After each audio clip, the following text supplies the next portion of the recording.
नमस्कार, मैं फरीदा गजल और आप देख रहे हैं एक न्यूज़ 24। आपको बता दें कि बीते दिसंबर में बीपीएससी में यानी बिहार लोक सेवा आयोग के अभ्यर्थियों के साथ जो घटना हुई थी वह सिर्फ दुखद ही नहीं बल्कि चिंताजनक भी है। सरकारी नौकरी की तैयारी कर रहे युवाओं पर राज्य सरकार की सुरक्षा बलों ने लाठियां चलाई थी। इस हिंसक कार्रवाई में कई अभ्यर्थी घायल हुए और सबसे गंभीर मामला यह था कि एक अभ्यर्थी का हाथ तक टूट गया था। सवाल यह उठता है कि क्या यह सरकार इन युवाओं के हक और मेहनत के प्रति जिम्मेदार थी? क्या यह उचित है कि जिन हाथों को मेहनत और तैयारी में लगाया गया उन्हें तोड़ दिया गया? यह केवल शारीरिक चोट नहीं थी बल्कि यह युवाओं के अधिकार और भविष्य पर हमला भी था।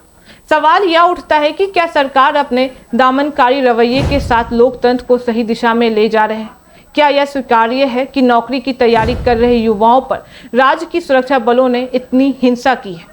क्या बिहार में युवा अभी सुरक्षित हैं और अपने हक के लिए आवाज उठाने के लिए तैयार हैं? इस घटना ने युवाओं में गहरी नाराजगी भी पैदा कर दी है। अब अभ्यर्थियों ने ठान लिया है कि वे चुप नहीं रहेंगे। उन्होंने अपने हाथों को वोट की ताकत में बदलने का संकल्प भी ले लिया है। सवाल यही है कि क्या सरकार यह समझ पाएगी कि जिन हाथों को उसने तोड़ा था अब वही उसे रोकने के लिए तैयार हो चुका है? क्या वह तैयार है कि युवाओं के भविष्य और अधिकारों के प्रति? सवाल यही है कि क्या सरकार यह समझ पाएगी कि जिन हाथों को उसने तोड़ा था अब वही हाथ उसे रोकने के लिए तैयार भी है? क्या वह तैयार है कि युवाओं के भविष्य और अधिकारों के प्रति अपनी जिम्मेदारी निभा पाएंगे? ट्वीट में यह भी कहा गया है कि तेजस्वी यादव ने युवाओं और अभ्यर्थियों के लिए कोई ठोस योजनाएं पेश भी की है। उनकी योजना के अनुसार हर घर में सरकारी नौकरी मिलेगी और इसे कानून द्वारा सुनिश्चित भी किया जाएगा। बता दें कि सवाल यह है कि यही है, क्या वर्तमान सरकार यह सुनिश्चित कर सकती है कि युवाओं को उनके हक मिले? क्या वह तैयार है कि नियम और कानून का पालन करते हुए हर घर तक रोजगार और सरकारी नौकरी अधिकार पहुंच पाए? इस पूरे घटना ने यह साफ संदेश दिया है कि लोकतंत्र में केवल विरोध या नाराजगी पर्याप्त नहीं होती है।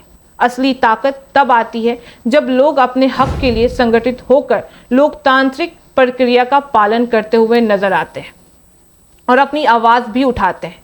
सवाल यही है कि क्या सरकार अब समझ पाएगी कि जनता के हाथों की ताकत को रोकना असंभव है? क्या वह अपनी नीतियों और कार्यशैली में बदलाव ला ताकि भविष्य में कोई भी युवा अपने हक के लिए शारीरिक नुकसान का डर ना सह पाए? अंत में यही कह सकते हैं कि यह घटना हमें सवाल उठाने को सिखाता है कि बदलाव का रास्ता हिंसा या डर से नहीं आता।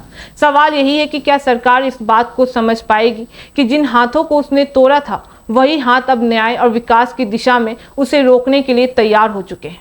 क्या यह सरकार युवाओं और उनके अधिकारियों की रक्षा करने के लिए सच में सक्षम हो पाएगा? यह केवल अभ्यर्थियों का संघर्ष नहीं है बल्कि पूरे बिहार की युवा शक्ति का संदेश भी है। अब जनता जागरूक हो चुकी है। अब लाठियां काम नहीं आएगी। अब जनता का वोट और आवाज ही तय करेगी कि कौन सत्ता में आएगा और कौन नहीं।